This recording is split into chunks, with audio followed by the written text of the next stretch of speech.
Muito boa noite, estamos começando mais um Incomodados aqui na minha live, Luiz.Machado Oficial. Estarei aqui toda quarta-feira às 22 horas, sempre com um convidado diferente, conversando, batendo um papo, instigando, provocando, incomodando os pensamentos, refletindo sobre a vida e a hipocrisia social.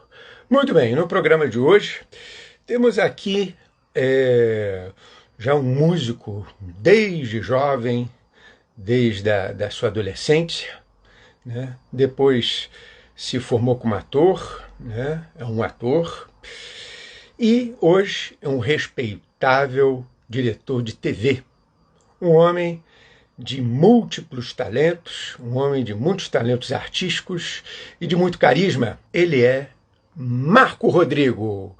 Vamos ver se ele já está por aqui. Pronto, Marco Rodrigo solicitou.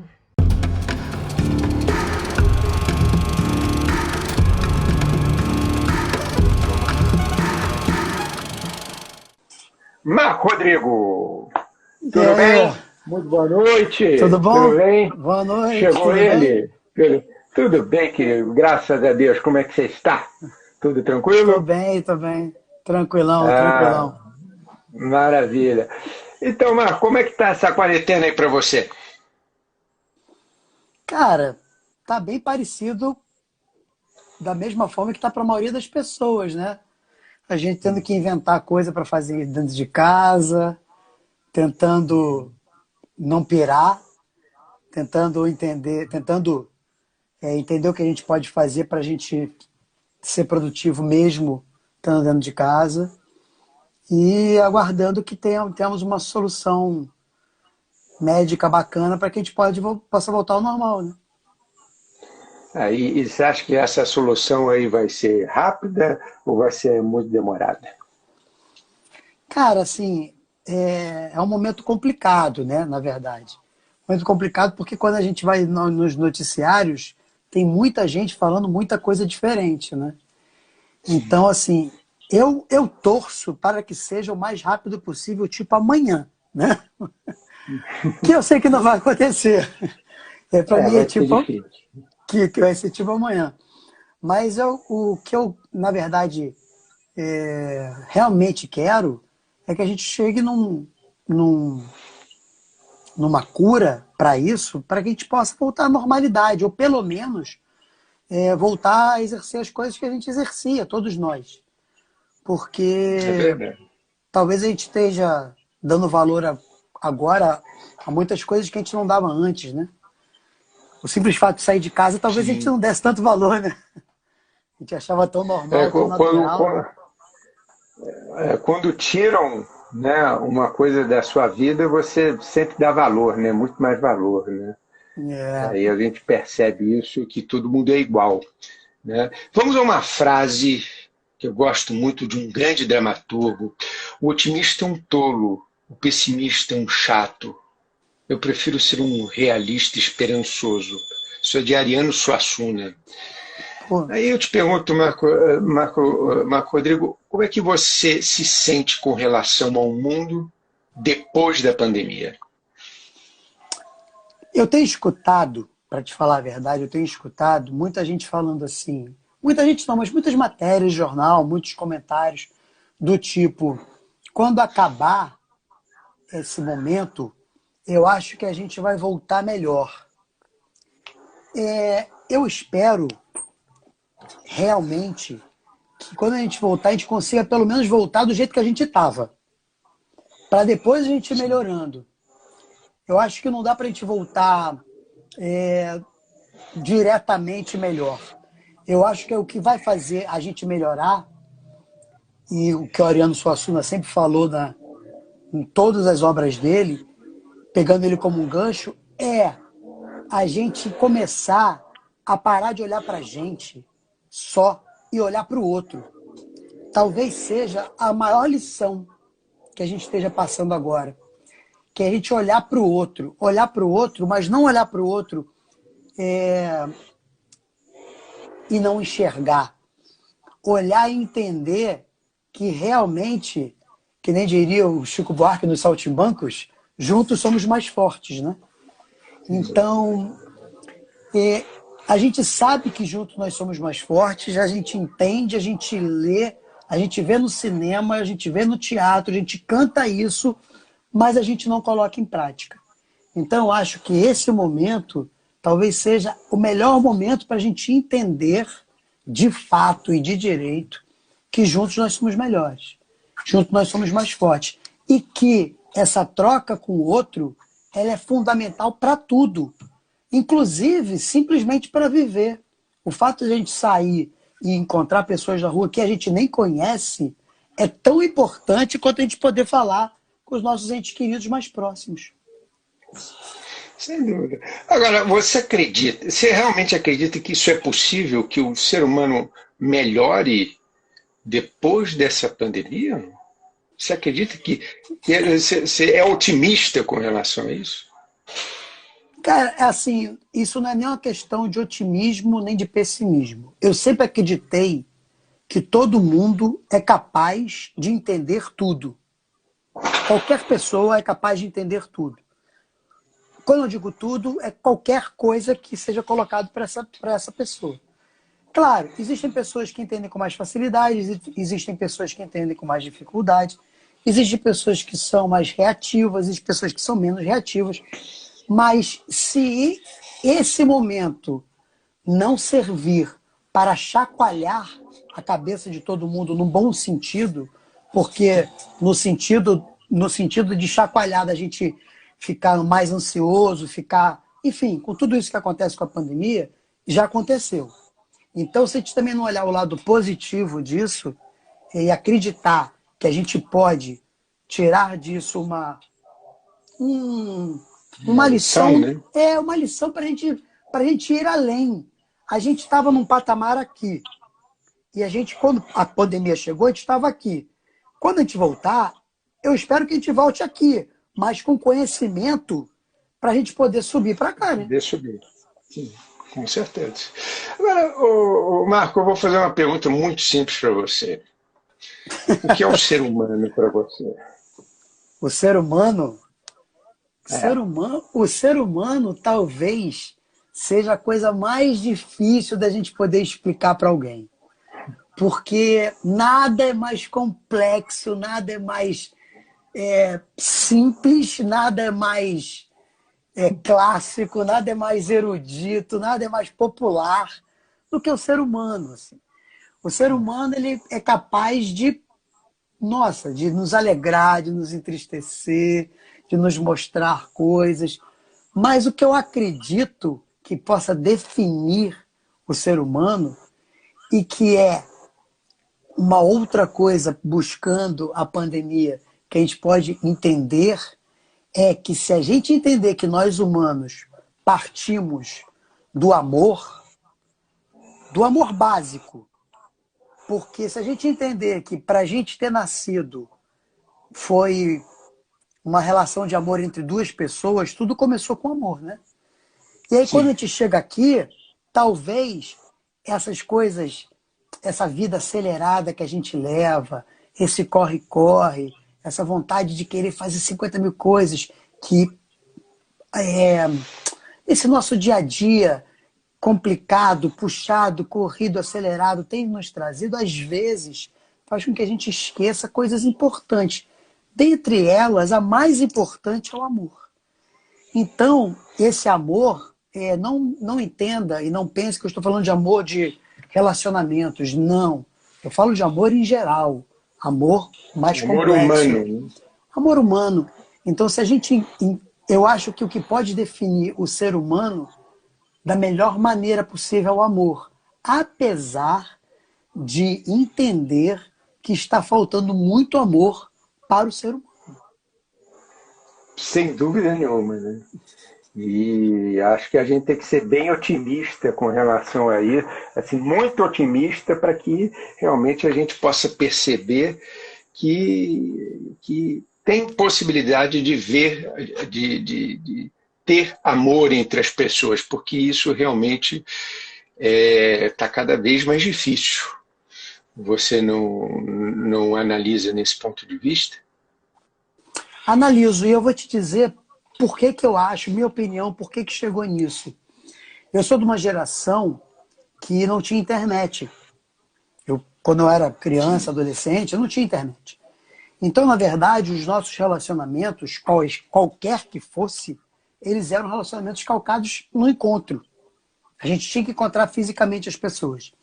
A internet, quando ela apareceu, a internet é fantástica. O fato de eu poder estar falando com você da minha casa e você na sua é sensacional. Isso, quando a gente era criança, era coisa de cinema, era uma coisa de inacreditável. Era de volta para o futuro, né? É aquele desenhozinho, os Jacksons, lembra dos Jacksons? Então, isso era uma coisa incrível. Só que a internet, a primeira coisa que ela trouxe, de fato, foi a globalização. Ou seja, isso que a gente está fazendo aqui, a gente pode fazer com uma pessoa do Japão, uma pessoa da Europa. Então, trouxe essa globalização, que é genial. Mas eu acho que, junto com essa genialidade, ela trouxe uma espécie de nova solidão, que faz com que a gente tenha na frente do computador a possibilidade de tudo. A gente tem a possibilidade de entender qualquer coisa que a gente queira, porque a gente entra no Google e o Google explica pra gente. A gente não tem necessidade de sair para comer, porque a gente pede comida em casa. A gente não tem necessidade de ir ao cinema, porque a gente pode ver o filme pela internet. A gente não tem necessidade de ligar mais para os amigos, que a gente manda uma mensagem. E antigamente a gente tinha que mandar um e-mail, hoje em dia nem é mais e-mail, é tudo mais rápido. Então eu acho que a gente foi, entre aspas, se bastando. A gente foi se bastando e achando que isso era muito incrível. E que se não individualizando, né? Se individualizando cada vez mais. Cada vez mais. E isso não é uma culpa da internet. E a gente não pode culpar o outro, não pode culpar uma tecnologia por isso. Isso é a forma com que com a qual a gente está lidando com isso. Então eu acho que isso foi sensacional. Você vê que hoje, por exemplo, as mídias sociais, eu vou te dar um pequeno exemplo bom das mídias sociais. Quando eu era adolescente, o meu sonho era tentar falar com os meus ídolos, sejam eles da televisão, do teatro, da música. Eu queria falar com esses caras. Só que era muito difícil encontrar esses caras para falar. Era uma utopia, quase. Era quase impossível. Como é que a gente encontrava esses caras? Não dava. Hoje em dia, com a rede social, você fala com esses caras e esses caras te respondem, cara. Entendeu? Então, assim, aproximou muito.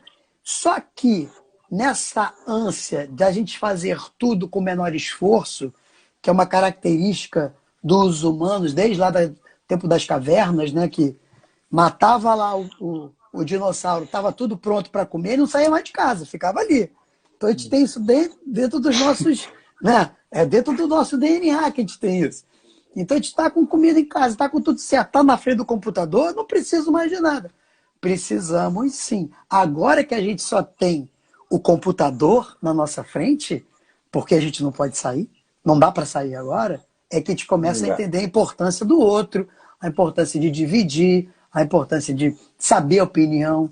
Tem um amigo meu que falou uma coisa genial. Ele falou assim: Marco, eu tô com tanta saudade das pessoas que eu tô com saudade das pessoas que discordam totalmente de mim. Agora, Marco, aproveitando essa deixa, como é que você vê a importância da cultura nesse momento de pandemia? Como eu vejo o quê? Deu uma picotada. Qual é a importância da nossa cultura nesse momento de pandemia? Cara, na verdade, assim, nós, da cultura, sempre fomos, desde a história do mundo, a gente sempre foi resistência. A gente sempre foi resistência. A gente sempre foi um novo olhar. A gente sempre foi um olhar diferenciado. A gente sempre foi aqueles que traziam a loucura para os palcos. A loucura entre aspas, né? A gente sempre nunca se bastou de ter mais do mesmo. Então, nesse momento de agora, eu acho que a gente continua com esse nosso papel. De uma maneira diferente, de uma maneira pesquisando novas formas de fazer isso, tentando nos encontrar também com essa pandemia, mas a cultura sempre foi, é e sempre será fundamental. Fundamental. Sem dúvida. Fundamental. Primeiro, assim, quando você não tem cultura, você não consegue se enxergar, você não consegue se entender. Então você não consegue se ver. Então a primeira coisa que acontece num lugar que não tem cultura é a falta de reconhecimento, a falta de identidade daquelas pessoas, daquele povo, daquela... Enfim. Então, desde lá de trás, da Grécia, do teatro, pegando lá de trás, a gente sempre foi resistência no sentido de nós sempre cutucamos para mostrar, ó, não fica sentado aí não, porque tem coisa diferente. Olha por aqui, olha por ali. Então a gente chega a... Vou dar um pequeno exemplo. A gente sempre ouviu uma música do cantor A e nunca gostou dessa música. De repente vem um cantor B, regrava essa música e passa a ser a música da sua vida. A mesma Já música. aconteceu isso várias vezes, várias vezes. Não é? Já aconteceu, é verdade. Agora, aproveitando e falando em música, Marco, você, inclusive, no seu Instagram, você tem cantado para os seus seguidores, né?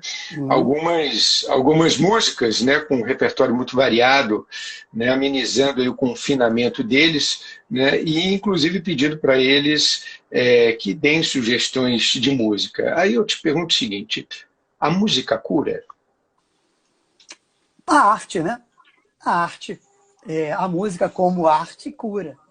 Na verdade, eu comecei essa história de cantar no Instagram por uma vontade de no auge do começo do desespero das pessoas e da angústia das pessoas e dizer que vai passar e que vai melhorar.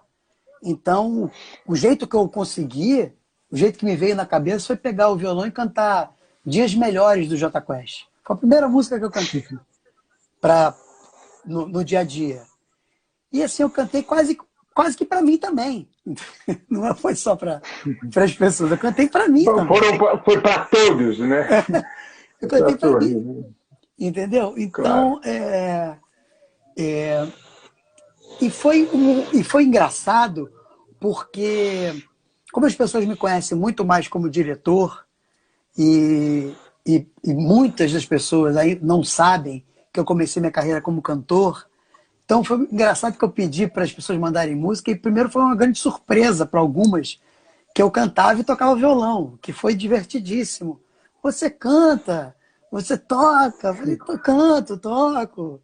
Foi divertido. E mais divertido foram os pedidos, né? Porque os pedidos chegavam assim, em remessas, né? Então eu comecei a fazer blocos assim, todo mundo pedia Caetano, em vez de se eu cantasse toda a música do Caetano, eu ia fazer só o Caetano o resto da vida. Então eu pegava uma e falava, é pro Caetano. Ah, do Chico Buarque, essa é do Chico Buarque. E aí eu parei de fazer, tem sei lá, umas 2 semanas, porque, enfim, minha voz ficou ruim, não estava conseguindo gravar direito, mas vou retomar, porque eu ainda estou devendo pedido pra caramba, Luiz. Estou devendo pedido pra caramba. Mas isso é bom, né, Marco? Isso é sinal que você tem vários seguidores, vários fãs, e isso no mundo de hoje é um privilégio, realmente é muito bom. Agora, Marco, vamos a um pensamento, vamos falar de música, vamos a um pensamento de um grande compositor que todo mundo conhece, acho que todo mundo conhece esse pensamento. Vai-me a tristeza e diz a ela que sem ela não pode ser. Diz-lhe numa prece que ela regresse, porque eu não posso mais sofrer. Chega de saudade, a realidade é que sem ela não há paz, não há beleza. É só tristeza e a melancolia que não sai de mim, não sai de mim, não sai. Isso é o João Gilberto, né, grande saudoso, o mestre João Gilberto. Essa música, a primeira vez que você ouviu, foi o seu pai cantando para você. e depois, muito tempo depois, você ouviu João Gilberto cantando. Eles influenciaram na sua carreira artística? Pô, essa música que chega de saudade, ela é uma... É assim, meu pai, para as pessoas poderem entender, meu pai era um cantor profissional sem saber.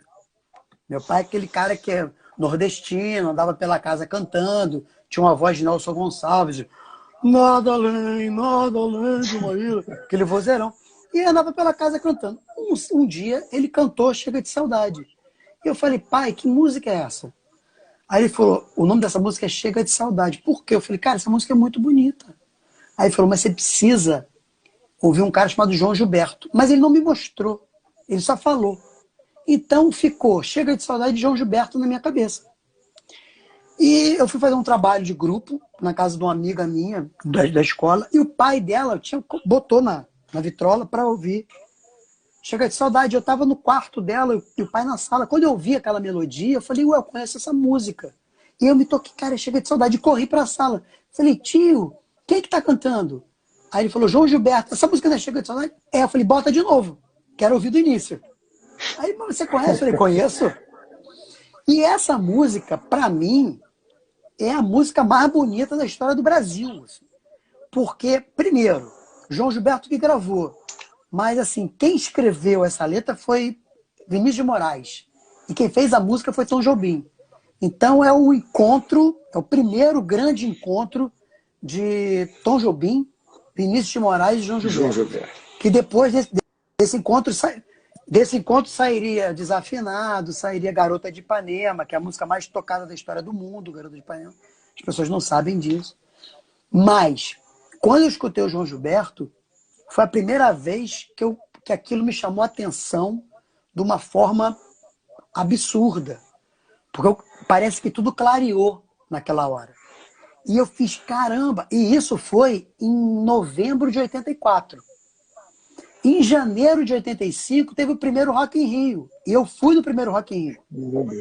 E aí eu vi o Ney Matogrosso, eu vi o Rod Stewart, eu vi o Queen, eu vi o Barão. Aí eu enlouqueci, né? Porque eu tinha escutado aquele violão do João Gilberto, aquela vozinha, aquela coisinha, aquela levada. E aí depois vi aqueles caras cantando. E aí eu fiquei com vontade. Eu não tive vontade de ser artista. Olha que loucura.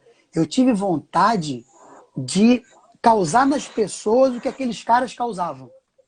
Eu queria causar nas pessoas o que aqueles caras causavam, porque eu ficava tão fascinado com aquilo, mas eu nunca achei que eu fosse capaz de um dia tocar violão, cantar, fazer show. Nunca imaginei. Até porque o João Gilberto era uma coisa, um banquinho, sentadinho ali. Parece que o que ele faz não é nada demais, né? Sentado num banco, com violão, parece que não é nada demais. Mas é o mais rebuscado do que pode. E depois esse baque do rock and roll, que é você ver o Rod Stewart, que para mim é o maior rock and roller que existiu. Ver o Freddie Mercury com Queen. Ver o Barão no auge. Ver os Paralamas, aqueles 3 garotos ali, num palco gigante, imenso. Entrou o Herbert de suspensório, tocando. Se as meninas do Leblon não olham... Pô, bicho. E aquela grandes inspirações. Então ali eu falei, eu quero causar isso nas pessoas. E aí eu fui começar a estudar. A estudar canto, estudar violão. E aí eu fui começar na minha história. Marco Rodrigo, João Gilberto ou Tom Jobim? Cara, que sacanagem, né? É assim, para escrever a letra, o Tom Jobim. Agora, para cantar, o João Gilberto. Beatles ou Rolling Stones? Cara, essa pergunta sempre me fazem, cara. Sempre me fazem. Beatles e Rolling Stones. E aí eu vou te responder o que eu sempre respondo para todo mundo. Qual é a melhor banda de rock do mundo? Beatles ou Rolling Stones? É o Barão Vermelho. O Barão Vermelho. Por que Barão Vermelho? Porque eu tenho um envolvimento emocional com o Barão. O Barão, eu vi os caras... Em 85, eu vi os caras no Rock in Rio explodindo, fazendo o auge do sucesso. Mas eu conheci o Barão em 83. Eu vi show do Barão no Play dos... Porque um dos integrantes do Barão era irmão do amigo meu que morava lá em Laranjeiras, bairro que eu morava. Então eu vi show do Barão Vermelho no Play do prédio. No playground do prédio. Então, assim, era... Já com Cazuza. Já estava com Cazuza. Já estava com Cazuza. O Léo Jaime já tinha saído. Então, era inacreditável que aqueles caras ali que estavam tocando no Play, estavam ali no Rock in Rio, aquela galera cantando as músicas do cara. Entendeu? Então, assim, foi sensacional. É claro que se eu tiver que escolher mesmo, se você falar assim, mas quem você quer, o Beatles ou Rolling Stones? Eu prefiro os Rolling Stones. Marco, eu gosto mais dos Rolling Stones, para mim é mais rock and roll. Apesar dos Beatles ter sido a banda que, para mim, deu credibilidade ao rock and roll. Porque antes dos Beatles, rock and roll sempre foi lixo cultural. Ninguém prestava atenção para rock and roll. Os Beatles foi o grande introdutor do rock, né? Então, assim, apesar de ser uma banda que não era uma banda exatamente de rock and roll, era uma banda mais de de um pop e tal, mas a importância dos Beatles é inegável. É inegável para mim, assim, talvez seja não a maior banda de rock do mundo, talvez seja a maior banda do mundo. Talvez porque a importância daqueles 4 garotos que vieram lá do Cavern Club, um lugar desse tamaninho, assim, cara. Um palco que não cabia os caras. Eu fui para Londres e fui no Cavern Club para conhecer. Quando você entra no Cavern Club, você não acredita que os caras saíram de lá. Porque é um lugar que, assim, é do tamanho de uma sala. É do tamanho do... O palco não cabe os 4. O John Lennon tinha um mundo de gente. Não, tinha um mundo de gente, não. Cabia ali 60 pessoas em pé. 70 pessoas em pé no máximo. Como diz o nome, é um clube, um clube da caverna, uma caverninha, tipo, desce um subsolo, um lugarzinho todo fechadinho. E esses caras saíram dali e não foram pro Rock in Rio, eles foram pro mundo inteiro. Até hoje, eles estão aí.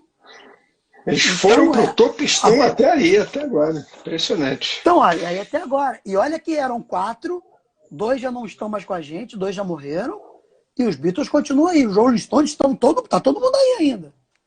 Por isso que os Rolling Stones estão aí ainda. O próprio Barão já não é mais o Barão. Aquele Barão que começou. Sim. Então, se você pensar que os Rolling Stones é a mesma banda que começou lá atrás, e hoje o show dos caras ainda é com os 4 caras, é sensacional, né? Sensacional. É verdade. E anos, né? Muitos anos. Nossa, os caras têm, sei lá, 50 anos de estrada. É muita. É verdade. Incrível. Muito bem. Marco Rodrigo, eu vou falar uma seguinte declaração do Nasce, vocalista do Ira.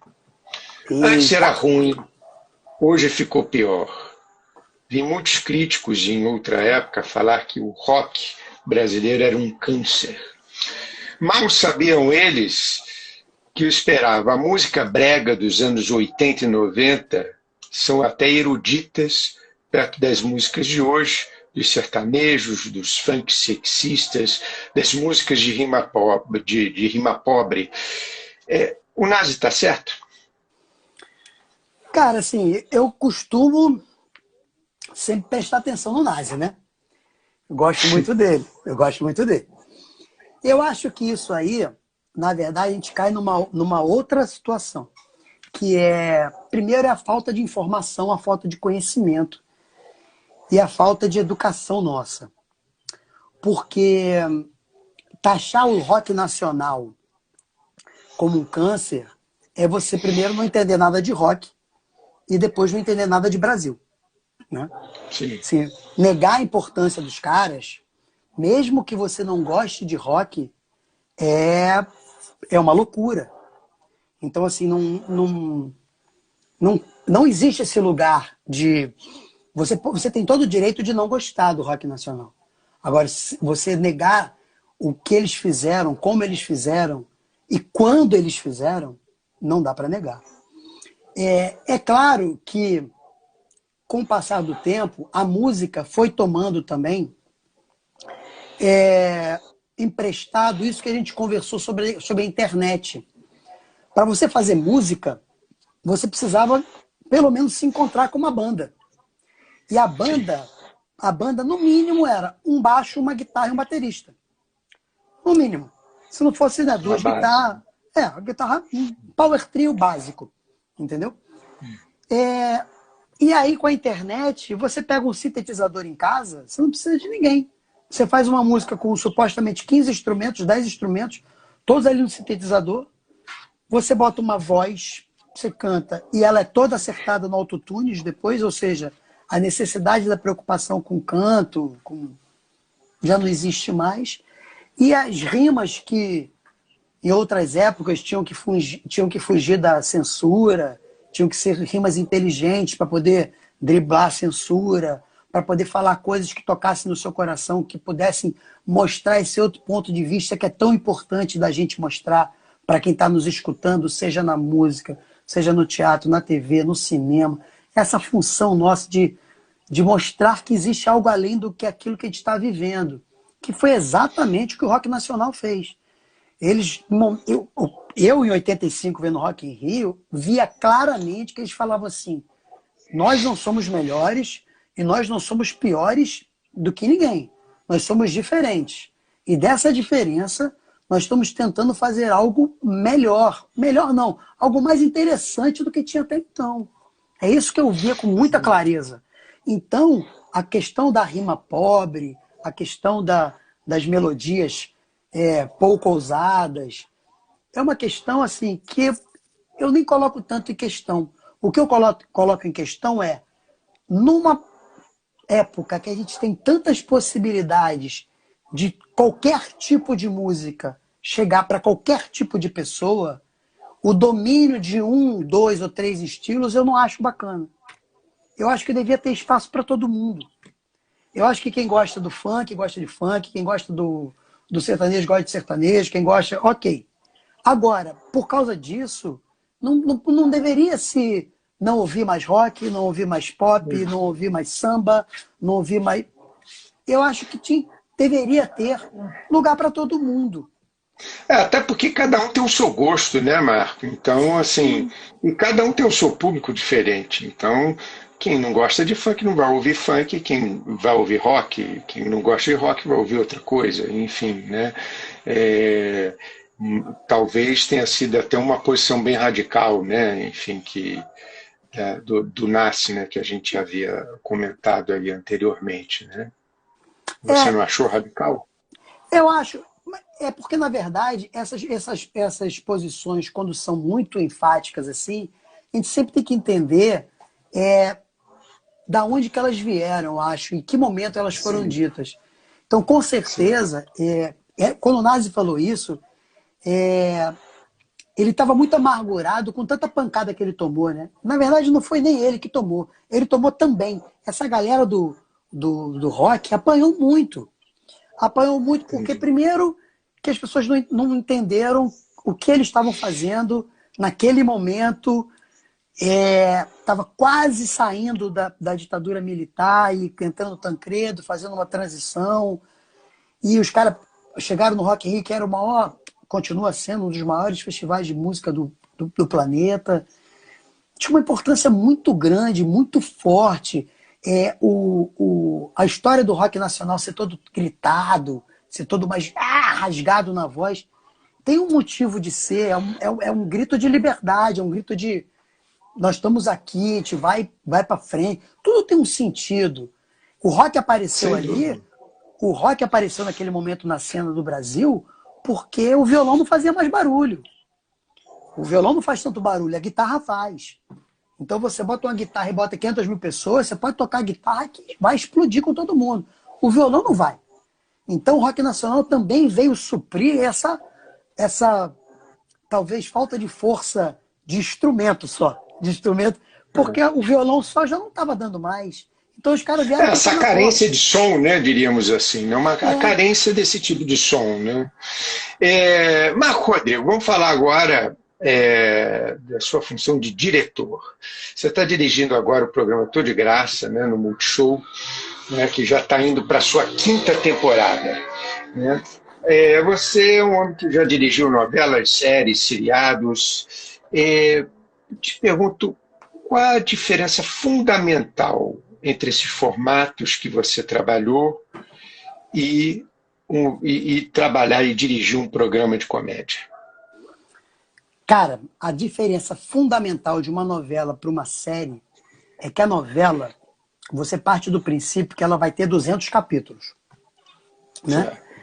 E quando você começa a gravar a novela, você tem 15, 18, 20 capítulos.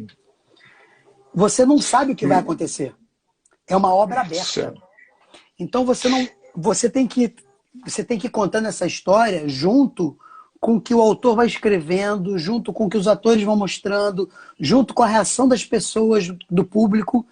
Então você tem uma obra que ela é viva no sentido de ela não está fechada e você não sabe o que vai acontecer do começo ao final. Quando você trabalha numa série, principalmente uma série de comédia, primeiro, às vezes as cenas da novela, elas servem para contar a história da novela. E essa história às vezes pode ser engraçada, às vezes pode ser emocionante, às vezes pode ser triste. Uma novela, mesmo que seja uma novela de humor, ela não necessariamente ela é um humor o tempo inteiro. Nada é humor o tempo inteiro. Quando você tem um programa, uma série de 26 minutos, o primeiro objetivo é você causar alegria nas pessoas. Então você primeiro tem um episódio que começa e termina na sua mão. Então você já sabe qual é o início, o meio e o fim da história. A história que você tem para contar é uma história de 20 páginas, 21 páginas. E você sabe como começa e como termina. Então nós temos que doar toda a nossa força e todo o nosso trabalho para que a gente faça essa história ser o mais bem contada possível e o mais engraçada possível. Então é como se a gente pegasse todo... Imagine que a novela são moléculas por todas as partes. Você tem que lidar com essas moléculas por todas as partes. Não tem jeito. Quando você vai para uma série, você junta todas as moléculas e coloca aqui. Ó. Eu só tenho isso aqui para fazer. E isso aqui não é menos importante e mais fácil. Pelo contrário, ele é tão importante quanto e às vezes mais difícil. Porque como você só tem aquele tempo para contar aquela história, às vezes você precisava de um pouco mais de tempo, às vezes você precisava de um pouco mais de piada em determinado momento. E aí a gente vai lidando, por a gente ser brasileiro, por a gente fazer isso a vida toda, que é teledramaturgia, a gente vai lidando com esses improvisos ali na hora dos ensaios, das passagens, das gravações preliminares, até a hora do gravando valendo, para poder ter um resultado bacana para quem quer se divertir em casa. Eu sempre penso... Você tem um pouquinho mais de tempo, né, nesse caso, do que a novela. Né? A novela não te dá tempo para isso. E a novela, imagina, uma novela que não é muito puxada, você trabalha 12, 13 horas por dia. Você grava 40 cenas no estúdio, 20 cenas na externa. É muita coisa. É muita coisa. É verdade. Então, assim, 40 cenas... E pode quando falar, você, pode falar. E quando você diminui esse volume de cenas que você tem que gravar por dia, que é o caso das séries, você consegue trabalhar as minúcias, que às vezes na novela você não consegue. Então, por exemplo, você vê o Friends, que fez tanto sucesso e faz sucesso até hoje, é um programa de humor trabalhado frase a frase. Frase a frase. Os produtores do Friends foram visitar a gente uma vez lá na novela e estavam conversando sobre os processos, né? Eu explicando como é que era o processo da novela e eles explicando como é que era o processo do Friends. Cara, eles não acreditavam que a gente gravava 40 cenas no estúdio todo dia. Eles ficaram lá um dia inteiro para ver aquilo, porque eles não acreditavam. E eu perguntei, mas como? Eles não acreditavam. E aí falaram assim, mas como é que... E eu falei, como é que vocês gravam? Eles falaram, Marco, são 7 dias. A gente recebe, quando o roteiro está pronto, a gente faz 3 dias de leitura de mesa, como se fosse teatro, no Friends. É um programa de 20 minutos, de 20 a 21 minutos. 3 dias de mesa. Um dia de marcação, de ensaio de marcação só com o diretor.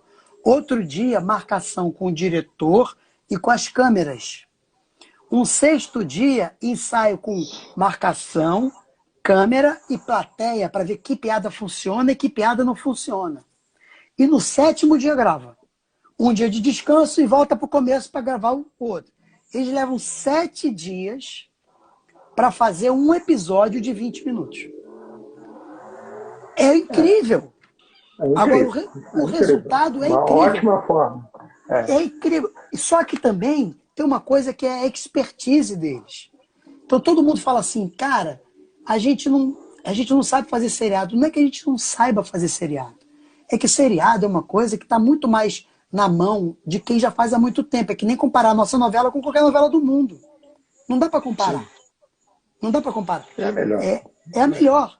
Porque a gente faz isso há muitos anos. A gente faz isso há muitos anos. Então a gente tem uma expertise que a galera lá de fora não tem. Como eles têm outras expertise. Uma vez um amigo meu, diretor, falou assim, se me desse 300 milhões de dólares, eu também fazia o Titanic.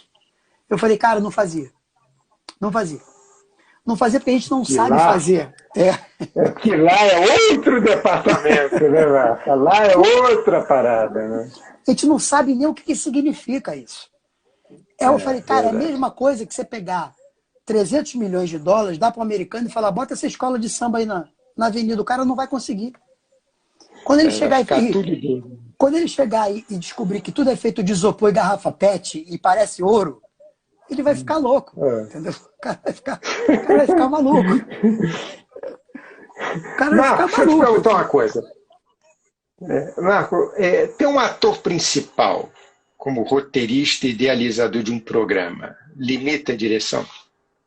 Pelo contrário. Ajuda demais. Ajuda demais. No caso no caso do Tô de Graça é assim. Porque ali o autor sempre não, mas muitas das vezes ele é uma figura que fica muito distante da gente. Porque imagina na novela, o cara tem que escrever um capítulo por dia para te entregar. Então ele fica na casa dele escrevendo o capítulo e você fica gravando. A gente se fala por telefone quando se fala.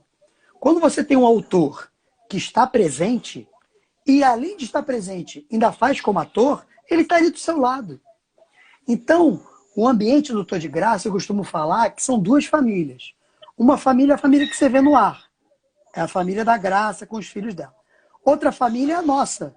Quando a gente vai gravar, porque a gente é uma família mesmo. Assim. A gente se diverte. Maravilha. A gente se diverte muito, porque a gente passa para fazer um programa, para gravar um programa, a gente leva 13, 14 horas de trabalho. A gente chega lá, tipo, 8 da manhã, sai de lá 9 da noite, 10 da noite. Então a gente se diverte muito, a gente se trata como família. Então quando você tem esse ambiente, que sempre foi um ambiente que eu gosto de passar, quando eu estou dirigindo, eu gosto de criar esse ambiente. Porque é um ambiente que facilita a criatividade. É aquele papo que a gente estava tendo de olhar para o outro. Não é porque eu sou o diretor que eu vou ter sempre a melhor ideia. Até porque eu estou sempre preocupado com tudo. Eu estou preocupado com os atores, com a câmera, figurino, cenário, arte. Eu estou preocupado com tudo. Às vezes você que está fazendo só o seu personagem, chega para mim e fala, Marco, sabe o que eu pensei? Eu pensei assim, assado. Pô, é uma saída maravilhosa. Então... Resolve o problema. Resolve o problema. Quando você está numa série que você tem mais tempo, você tem muito mais oportunidade de ter essa troca. Então eu posso marcar uma coisa para você e falar, pô, Marco, não estou muito à vontade. Eu vou trocar na hora. Porque se você não está à vontade, não vai ficar bom. Entendeu? Agora, na novela, às vezes a gente não tem esse tempo. Porque são 40 cenas. Como é que eu tive uma ideia? Não dá nem tempo de ouvir a ideia. Porque não dá. É muita correria. Entendeu? Então, assim, quando você tem a possibilidade... Eu sempre gostei de autor perto.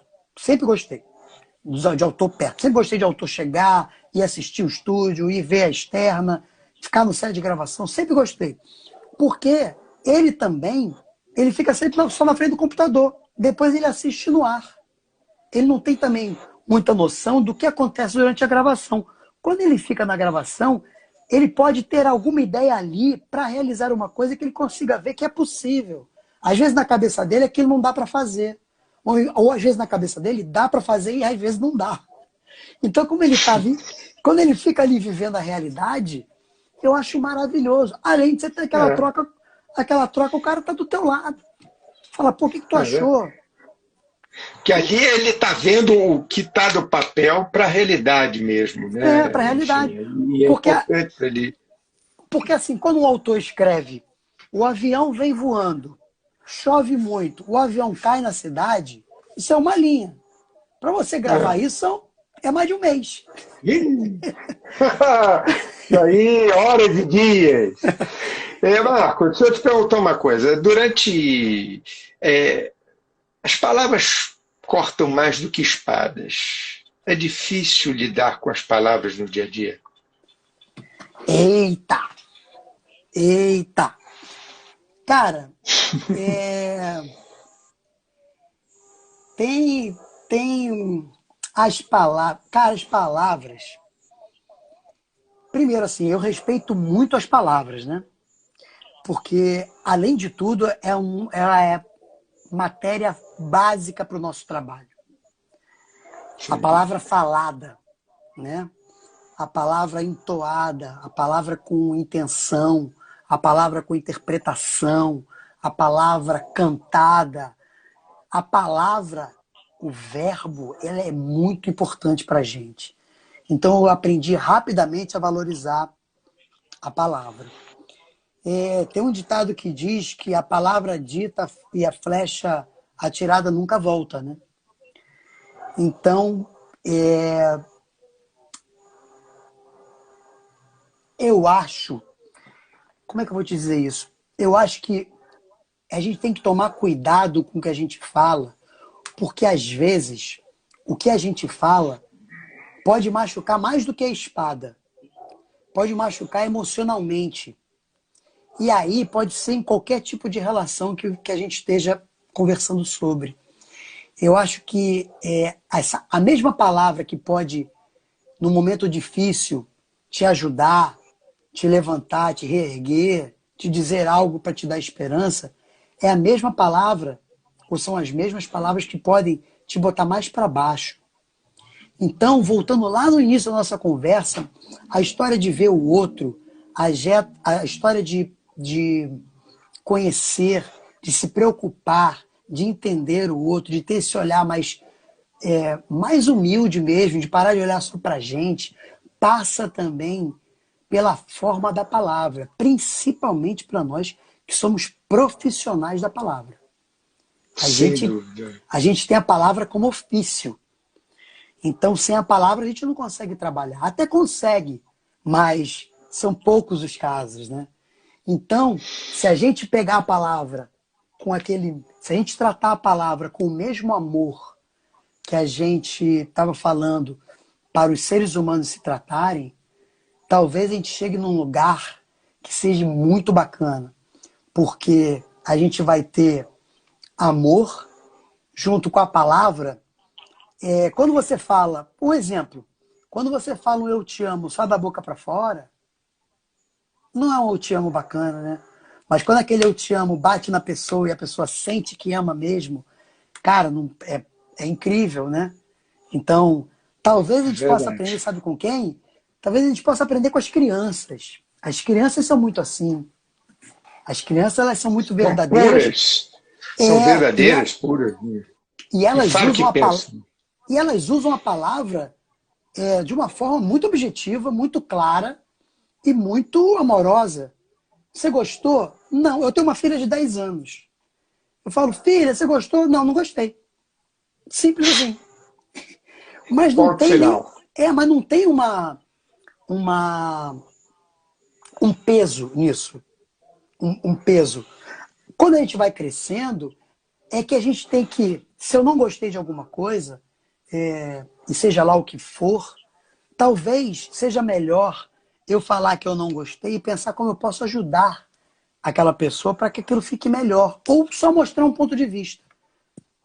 Porque talvez, eu sempre pensei assim, eu penso A, você pensa B e o nosso amigo imaginário pensa C. Quando você me fala sobre B e eu penso A, eu posso primeiro ter certeza ou mais convicção que o A está certo e que eu penso A mesmo. Eu posso ver que o B, ele não é de todo errado, ele pode enriquecer o A, o que é muito maravilhoso. E aí, eu posso ver que, inclusive, o B é mais interessante que o A. Independente do que acontecer entre o meu A e o seu B, nós ainda temos o nosso C do amigo imaginário. Nessas três pessoas falando, olha a riqueza que nós teríamos se tivesse uma conversa sobre como podemos melhorar. Imagina isso elevado à potência máxima, elevado a N. Seria sensacional. Talvez isso é o que esteja cada vez mais faltando, né? Assim, nesse momento tão importante, isso deveria ser cada vez mais presente, né?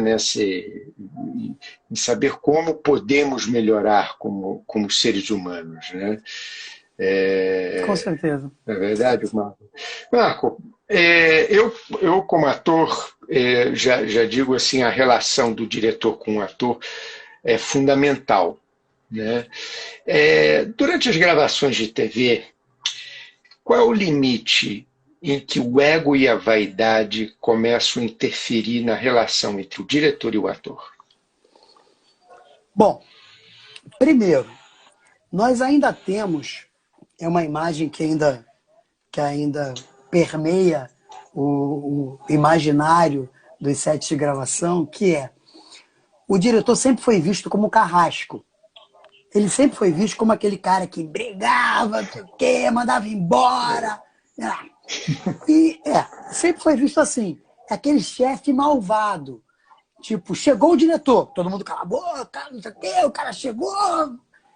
E isso vem de uma cultura, de uma época, e que a televisão e o cinema, ele não tinha tanta gente para ajudar o diretor. Você imagina que hoje em dia no set de gravação, junto com o diretor tem um assistente, às vezes tem dois, tem a continuista, tem a figurinista, tem o produtor, tem e vai. Tem uma equipe. Aí tem a equipe técnica, que tem o câmera, aí vai todo mundo para te ajudar, né? Na época passada não tinha. Então, eu acho que muito dessa irritação que eu conheci, porque eu fui dirigido por caras assim, e trabalhei como diretor com caras que eram muito, gritavam muito e tal, não explicando e nem justificando, mas acho que isso vem um pouco dessa época, que as coisas eram todas feitas no grito e meio que na raça, porque se não fosse assim não ia sair. Mas eu acho que isso vem mudando. Eu acho que essa relação do diretor e o ator vem mudando, porque eu acho que o diretor está deixando um pouco, não, está deixando muito de ser essa figura que... eu acho que o diretor é o cara que tem que conduzir todo mundo. Porque, na verdade, o trabalho de todo mundo ali é muito importante. As pessoas costumam olhar muito mais para o trabalho do diretor e principalmente para o trabalho dos atores, né? Porque são os caras que aparecem na televisão.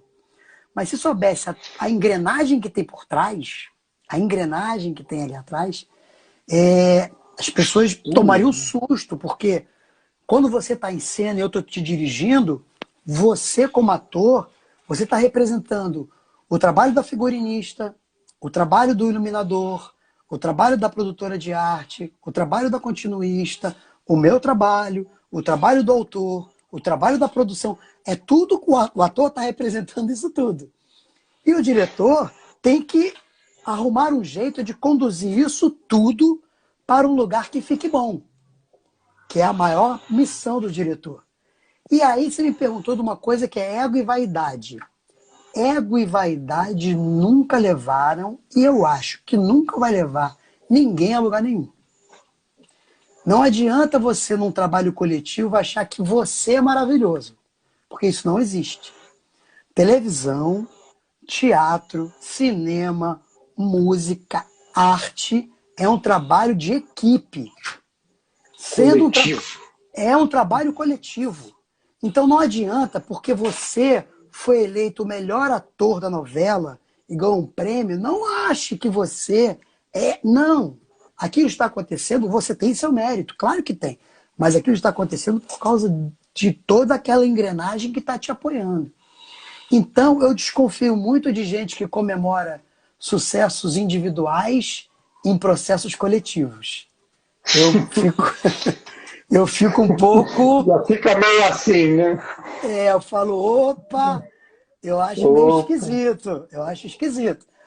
Alguém falar, não, porque eu não, porque nós. É muita É gente. verdade. Muito bem. Marco, deixa eu te fazer uma pergunta. Você nunca teve vontade de se dedicar mais ao teatro e ao cinema, ou realmente a TV ocupa, realmente a sua paixão?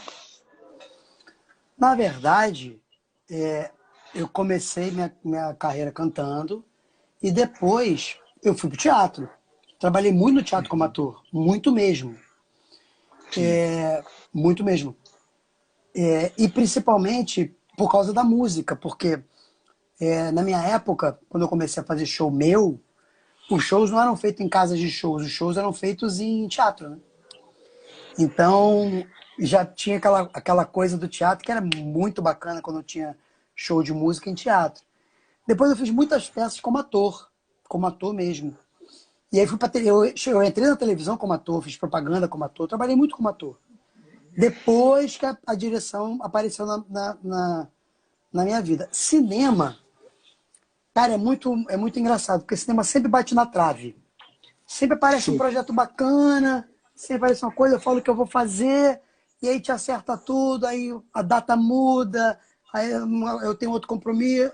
Nunca consegui casar a minha agenda com o cinema. Mas uma hora a gente vai se acertar. E aí eu vou pro cinema também.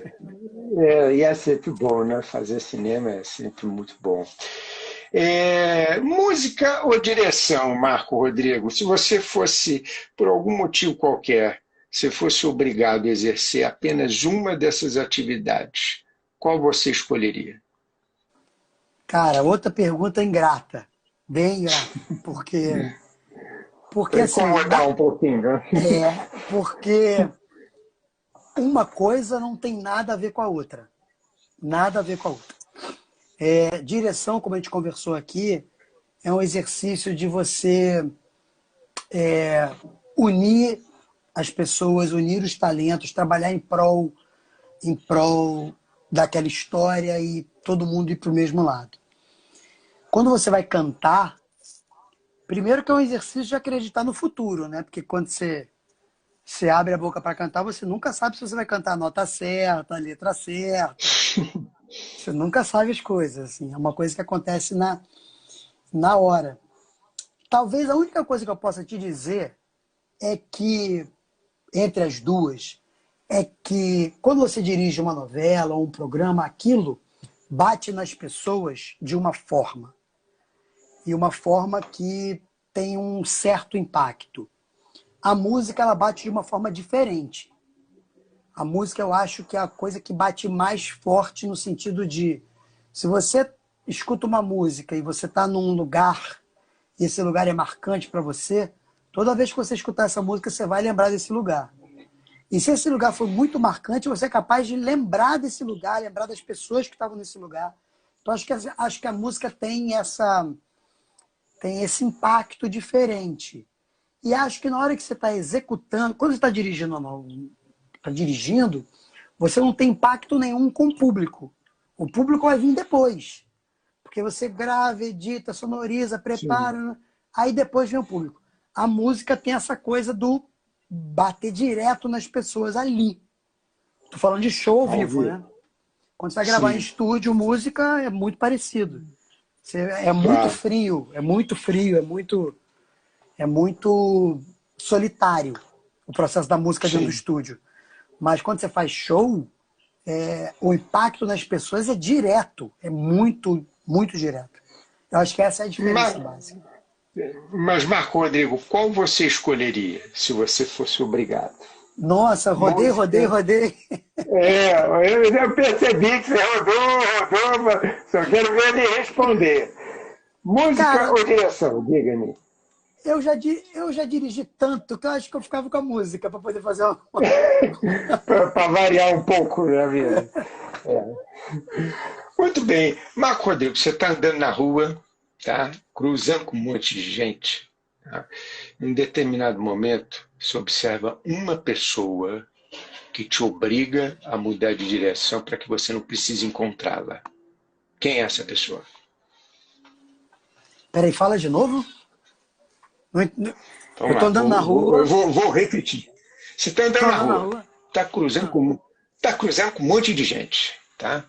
Em um determinado momento, você observa uma pessoa, um sujeito qualquer, que te obriga a mudar de direção para que você não precise encontrá-la.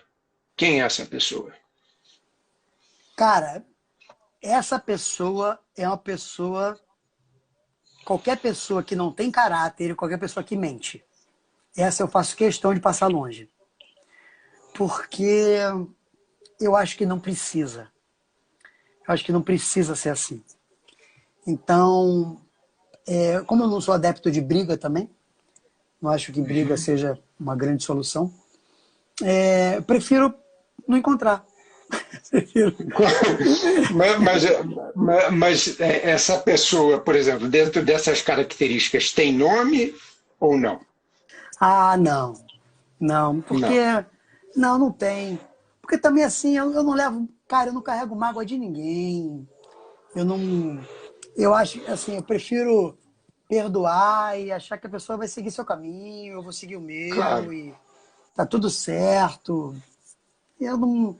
Eu acho que é carregar uma coisa desnecessária, ficar grilado, ficar chateado.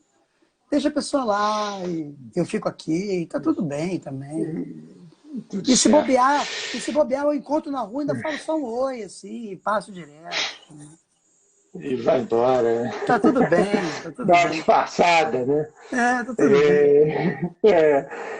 Mas, Rodrigo, quando você está trabalhando numa novela ou numa série, se você tivesse que escolher entre um excelente ator, um maravilhoso ator indisciplinado, e um ator limitado, não tão bom, mas com muita disciplina, quem você escolheria?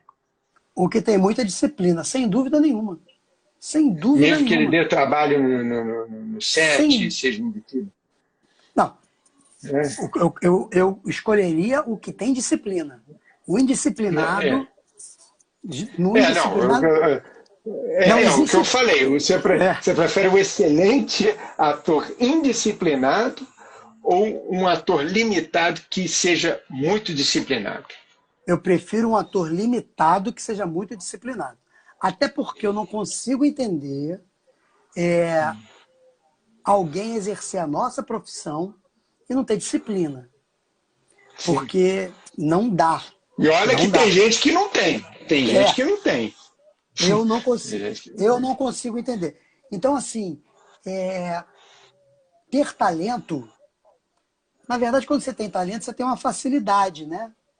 Você tem uma facilidade que veio com você. Um dom, né? Mas se isso não tiver trabalho junto, não vai acontecer nada. Pode acontecer em um curto pedaço de tempo. Nós já vimos várias histórias assim, de sucessos meteóricos, né? E que depois ninguém nunca mais ouviu falar. Porque esse talento ele precisa ser trabalhado, ele precisa... Então, esse ator limitado, no exemplo que você deu, com disciplina, eu tenho muito mais prazer de trabalhar com esse cara, porque esse cara, ele primeiro entendeu que a disciplina faz parte da nossa profissão. E segundo, esse cara tem grande chance de melhorar. O indisciplinado, talentosíssimo, provavelmente... Se ele é tão disciplinado quanto você está falando, ele vai ficar ali. Ele não vai sair daquilo, vai ficar ali naquilo ali. Vai ficar sempre se achando, né? Então, eu prefiro a disciplina.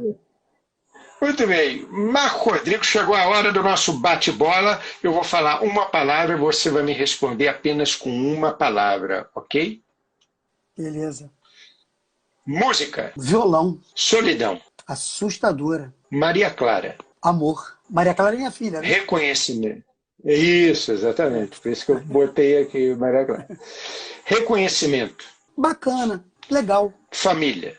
Base. Saudade. Anos 80. Parceria. Fundamental. Trabalho. Disciplina. Mestre. Muitos. Tempo. Vida. Tatuagem. Várias. Várias. Muito bem, Marco, a gente já estamos chegando aqui na reta. Falando ainda em TV, você começou na TV, no seriado Mulher, como estagiário, né, pela TV Globo, e eu soube que num determinado dia, né, o assistente de direção da época teve um problema de saúde e o diretor te colocou para assumir a função dele. Eu te pergunto, você já estava preparado ou foi por intuição? Na verdade, o seriado Mulher, eu era estagiário de assistente de direção e era ator do seriado também. Eu trabalhava no bar do Bola, no seriado. Eu era o ajudante do Bola, que era o dono do bar. E teve um dia que eu fui gravar uma cena com o diretor, uma cena enorme lá no MAN, que era uma festa e tal. E o assistente passou mal, teve um problema. E o diretor olhou para mim e falou, marca essa cena aí. Que era evento, né? Naquela época que levava 600, 700 figurantes para a externa. E eu marquei, enfim, com intuição e com o que eu conhecia de teatro, e assim começou. Mas não estava preparado nada.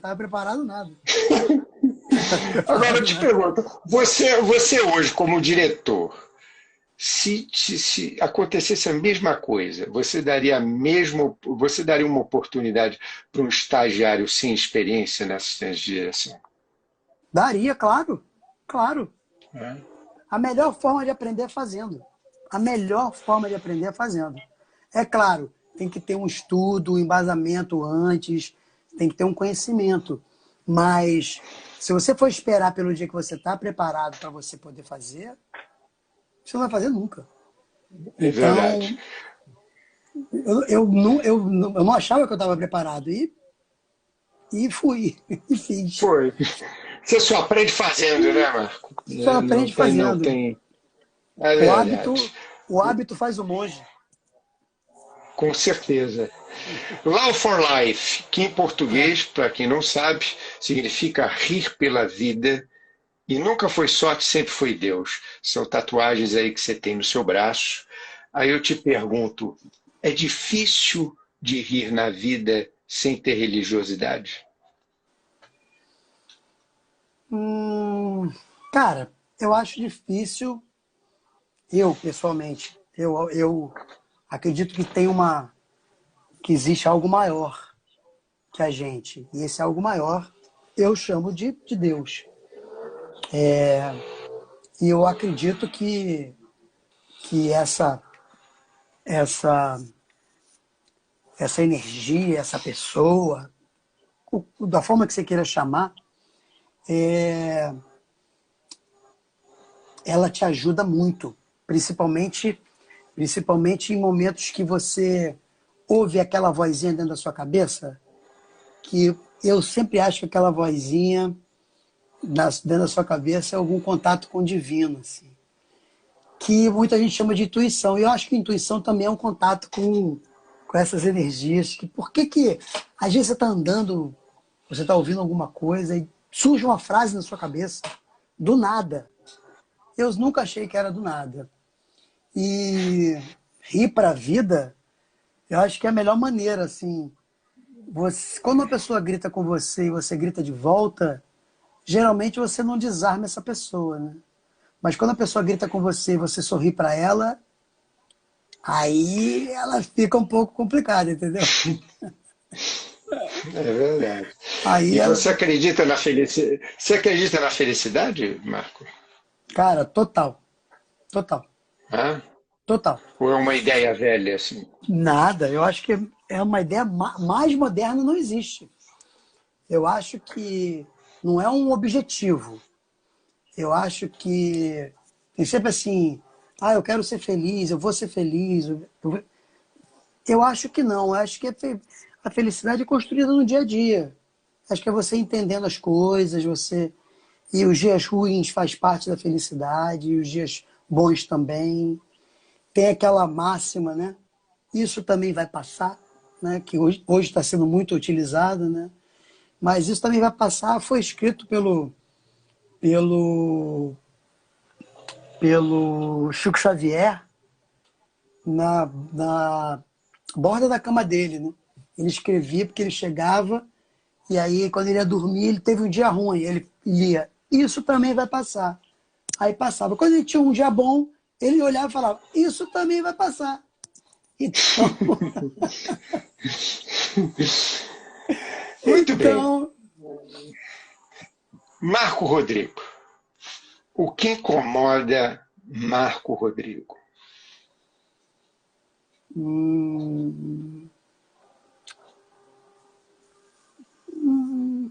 que incomoda? Eu acho que o que incomoda é quando... O que me incomoda mais é quando eu vejo que ao redor não está tão bacana. Ao meu redor. Eu nunca acreditei na ideia de felicidade para mim, de alegria para mim. Eu sempre acho muito esquisito quando acontece alguma coisa boa, alguma coisa bacana para você, mas o entorno não está tão bacana, e o entorno, eu falo o entorno mesmo. Então isso me incomoda. Eu acho que, voltando lá no nosso início, eu acho que se a gente começar a prestar mais atenção no outro, a gente vai conseguir fazer com que mais gente, mais pessoas seguindo juntas. E quando eu falo seguir juntas, não é aquela ideia de todo mundo de mão dada, não é isso.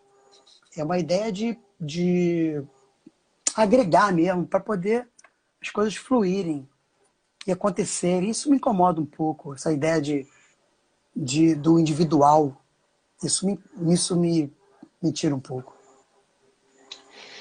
Muito bom. O que incomoda Marco Rodrigo?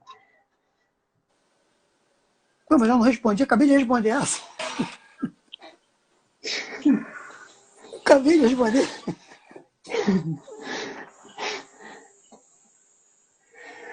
Muito bem, Marco Rodrigo. Marco Rodrigo, sempre tem algo que a gente gostaria de falar, por algum motivo não falou ainda. Então, abre seu coração, fala o que você quiser.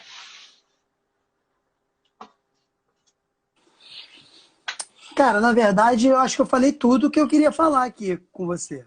O que eu queria dizer é agradecer pelo convite. Adorei essa conversa aqui. Adorei o bate-papo. E vamos seguir em frente que vai dar tudo certo. Uma hora vai acontecer. Se Deus quiser, Marco Rodrigo. Agora chegou a hora do nosso print para registrar o nosso encontro virtual com a nossa plateia virtual nesse momento único nosso aqui no Incomodados. Tá certo? Muito bem, certo. Dando aquele sorriso. Feito o nosso print aqui no Incomodados. Marco Rodrigo, muitíssimo obrigado. Tivemos 2 tempos, uma entrevista muito bacana, um bate-papo aí bem legal. Adorei ter te revisto, ter feito essa live com você aqui no Incomodados. Acho que foi um bate-papo muito bacana, muito produtivo, né? Muito obrigado mais uma vez aí pela sua disponibilidade de tempo, Marco Rodrigo. Obrigado você, querido. Fica bem. Vamos aí. Então tá bom. Fique com Deus. Gente, na semana que vem, na quarta-feira que vem, às 22 horas, estarei com o músico e ator Zé Brito, às 22 horas, no dia 1º de julho. Tá certo? Muitíssimo obrigado a todos vocês. Fiquem com Deus e até quarta-feira que vem. Valeu, fui!